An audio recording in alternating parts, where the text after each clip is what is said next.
It's finally here, and this is the box exactly as it was delivered to me. Nothing extra, just the shipping label slapped onto this exact box.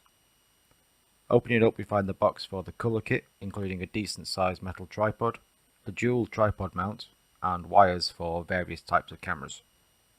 Along with the box was this canvas type bag with a tightly folded USB powered light box. This was a pain to unfold, literally, as it took a bite out of my knuckle while trying to do so. Then the carrying case.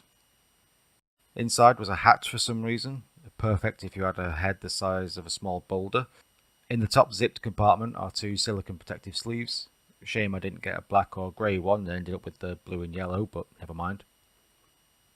In the bottom section was a pouch containing a small bookmark thing, instructions of installing the protective sleeves, and a manual, along with a branded USB pen drive, which contains digital versions of the previously mentioned, along with silent tutorial videos and a setup file for CR Studio, which leads to a lot of confusion. I'll get to that later.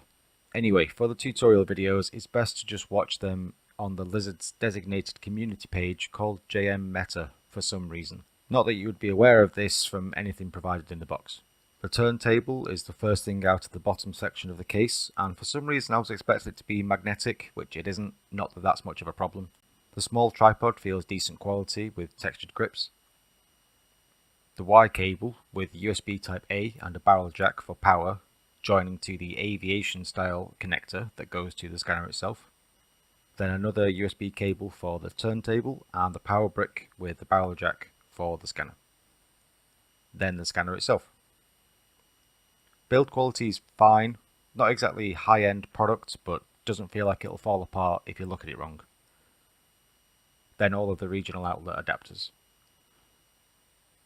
This all packs away into the carry case quite nicely and does feel perfectly protected for travelling.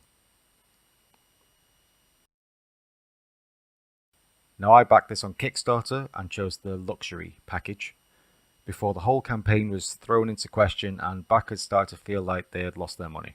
As far as I'm aware, the campaign was blocked from shipping the scanner due to an IP dispute from Artec regarding the software that Creality was using with the scanner. After finding a workaround by using Pledgebox, backers started to receive the rewards. At the same time, a brand new, completely redesigned software was announced for use with the scanner, CR Studio 2, which I downloaded before receiving the scanner just in case of another copyright issue preventing distribution. You can read the whole story at the link in the description. Anyway, upon trying to connect the scanner, I noticed the software didn't look the same as shown in the manual, and I was prompted to import a calibration file, which I thought would have been on the pen drive, but wasn't, so I tried running the installer that was. This installed the older CR Studio Lite, overwriting the previous installation I had of version 2. This did allow the calibration file to be downloaded and installed automatically, and the scanner started working straight away. So while a little confusing, the important thing is that it was working. But I didn't want to use software that was already being replaced, even if the manuals would now be obsolete. So after reinstalling version 2 and finding the automatic calibration file downloader, I was now up and running. First things I noticed are, the fan is quite loud and runs constantly whilst powered up. The second is that the software feels very rushed and more like an early beta version than release ready, but it did function enough to start scanning things. I tested it with the Rubik's Cube for its multiple colours, but didn't consider that one of the faces could be missing after auto-aligning purely based on geometric data. But it still scanned quite well.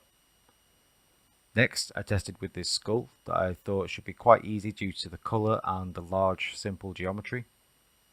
But the weight was a consideration for the poor turntable, as this solid chunk of concrete had a bit of weight to it. But it wasn't a problem, save for a slight increase in motor whine. With just 2 scans, the results were fantastic. The only issue was this hole in the side of the jaw, but the Fuse model had patched that perfectly. Though trying to load the OBJ file into Cura didn't work for some reason. Loading the file into Mesh Mixer and re-exporting it as an STL allowed Cura to read it no problem and get started printing. With the tree supports, it actually looked cooler than the original. The finished result was a fantastic replication. The sizing, proportions are a perfect match, just the printed one is less than 5% of the weight. Then to try something a bit more practical, At first the table and the bottom of the center cap were blending into one, so I tried to stand it off from the table and rescan it. The fused results were quite messy, so I tried reprocessing the data at different points on the Simplify Faces slider to no avail. So I used some developer spray to give it the grey even coat that is ideal for scanning, and also manually cleaning up the stray point data in the gaps. After this, the finished model was pretty spot on. I also remade the cap in Fusion 360 using the process model as a reference. The CAD model version is obviously cleaner, but having a model to work around could be a lifesaver in more complex designs. Both work in the wheels just fine, however, so the scan was certainly a success. If you're thinking about getting the scanner, the standard option is priced at $650 US, which consists of the scanner and the required cables only. Though I would suggest coughing up the extra $100 for the premium, which includes the tripod, turntable, but mostly for its case. As for the luxury option, however, the colour kit is made up of readily available cheap items you can buy for yourself for less than the $100 that Creality are charging. This is besides the fact that from my attempts I couldn't even get a colour scan to work at all. I don't know if this is for me trying to use an iPhone over Bluetooth instead of a wired DSLR, but until I can test it further and the software is updated, it's simply not a working feature right now. Though at the time of making this, there is a new version that has become available, so I'll continue to learn how to use this fully in the coming days. At this point, I do think it's a good scanner, but you have to keep in mind that, like printers, buying a sub £200 printer won't give you the performance of a £2,000 machine. It's simply not the same technology or intended market.